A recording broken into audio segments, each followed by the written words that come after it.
Hello everyone and welcome to our story time for today.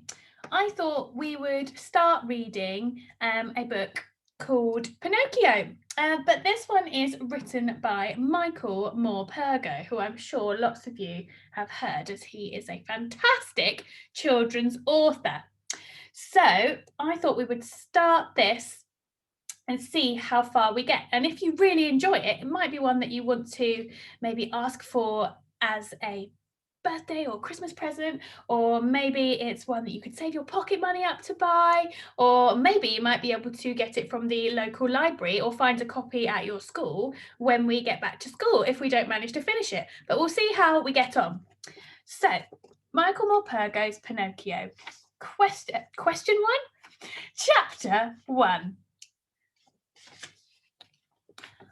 I used to think, on account of my somewhat strange start in life, I suppose, that I was unlike everyone else. In one way, I am. After all, I am now 130 years old, and I think you'll find that is quite unusual, even in these days of advanced medicine.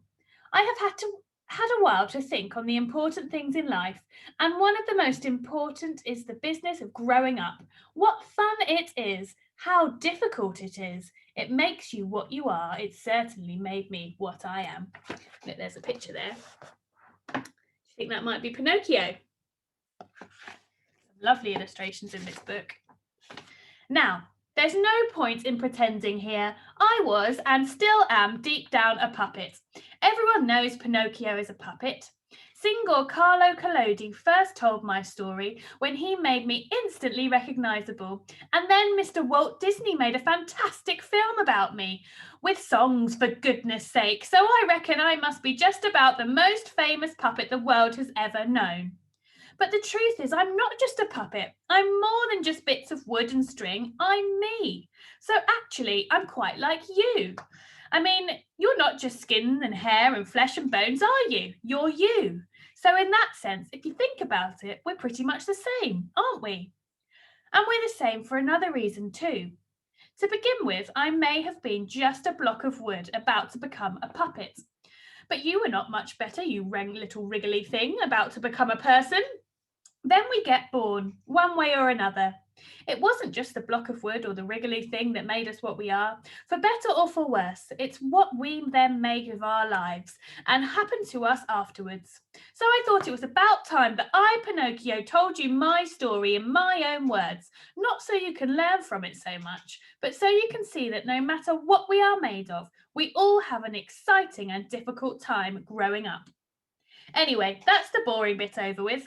The rest is not at all boring, I can assure you. It will be a roller coaster of danger and disaster, mistakes and misery, hope and happiness. So here it is, the true story, the whole story, with nothing left out, of all the pickles I got myself into and out of. You don't know it yet, but when you get older, your childhood will seem like a long dream. Sometimes a happy dream, sometimes a bit of a nightmare. Sometimes so unlikely you can hardly believe it happened. But it did. You were there. You know. My dream of childhood was just like that, but I know it happened. I was there. Chapter 1, I Get Born.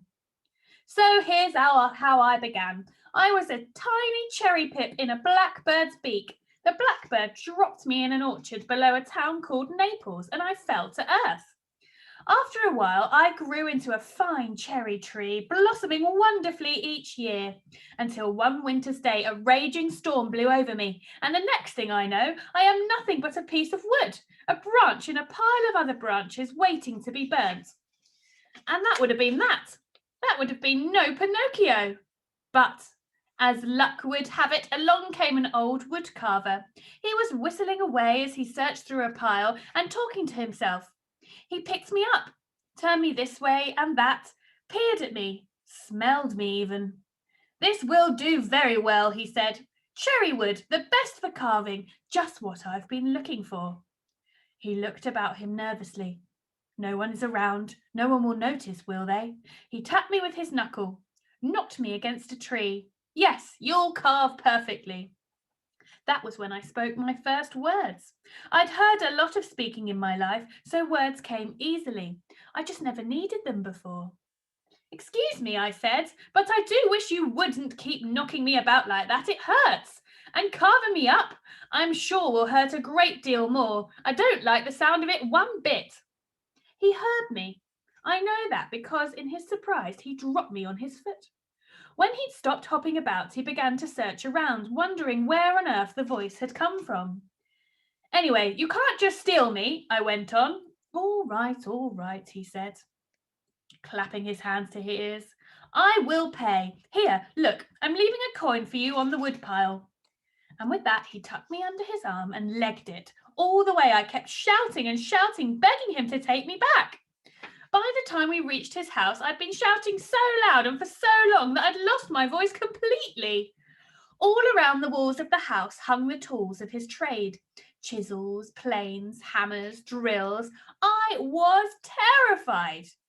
To me, they were nothing but instruments of torture.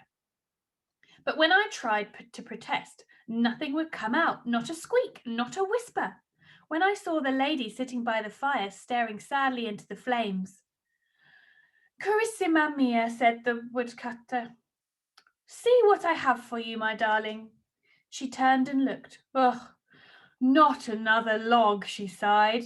How many times have you tried before? I want a real boy for a son, not a puppet. But this is the finest cherry wood, Carissa Mia.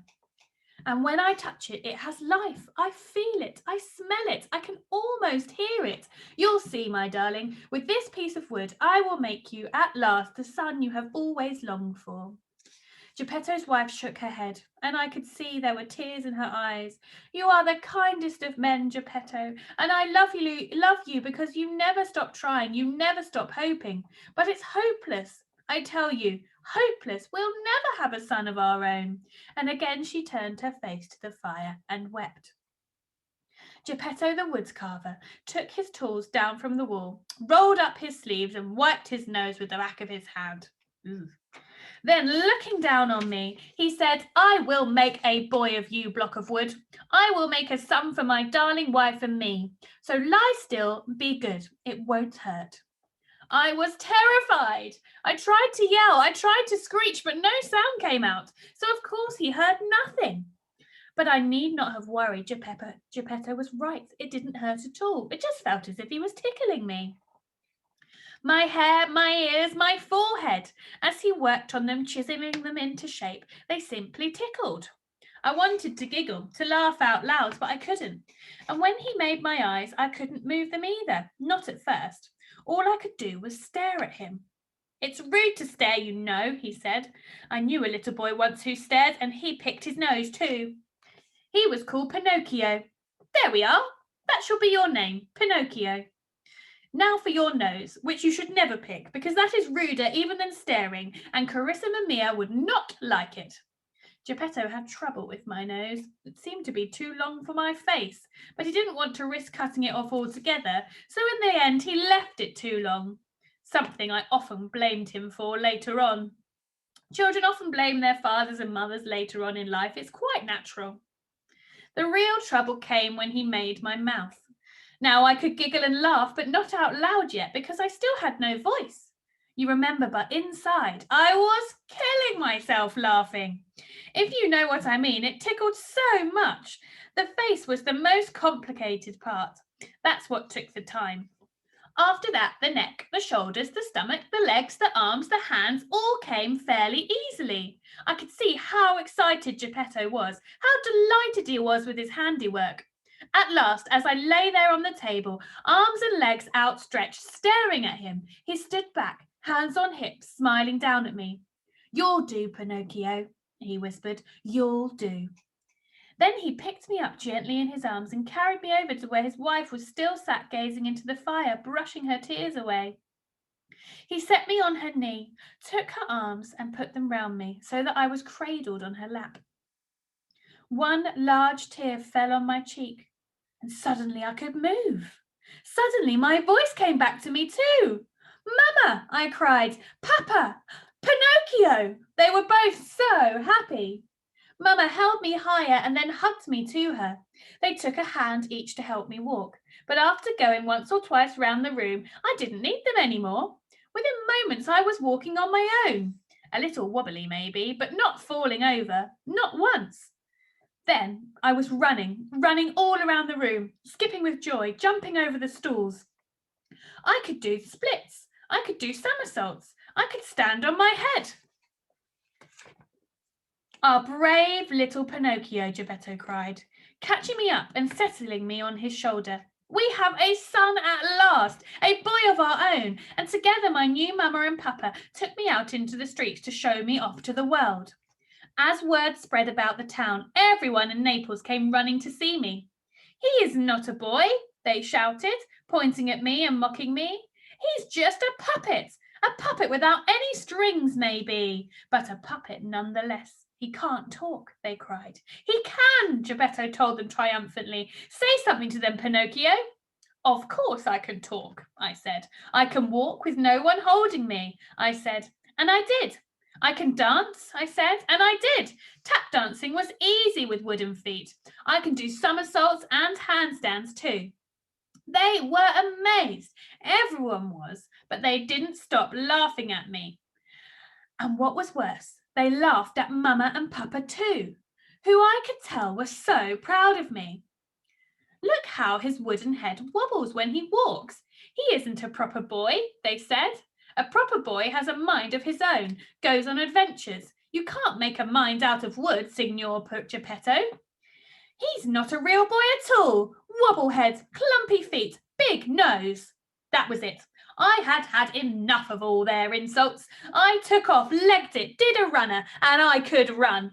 In leaps and bounds I ran. Tickety-tackety, tickety-tackety went my wooden feet on the cobbled streets. They tried to catch me, but I dodged and ducked.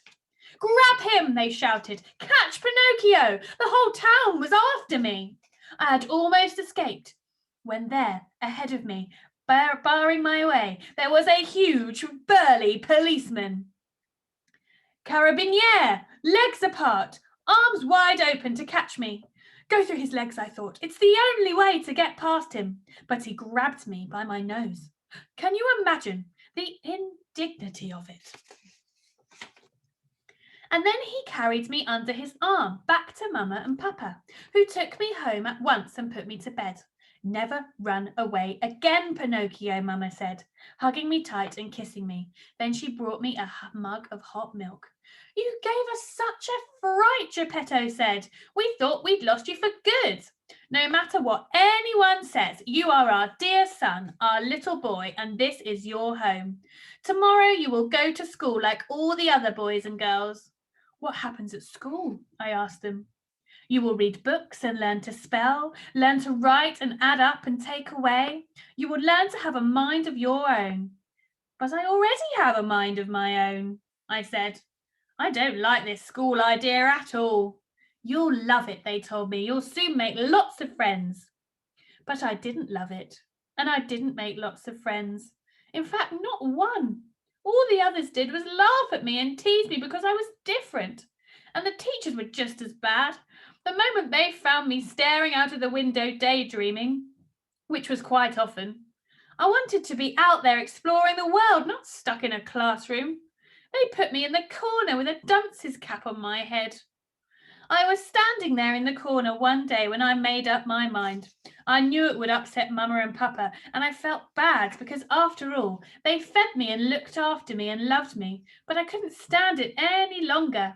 I would run away and see the world. I would make my fortune. I'd show the world I wasn't a puppet and that I was a boy with a mind of my own. I'd make Mama and Papa proud of me, but I'd do it my way.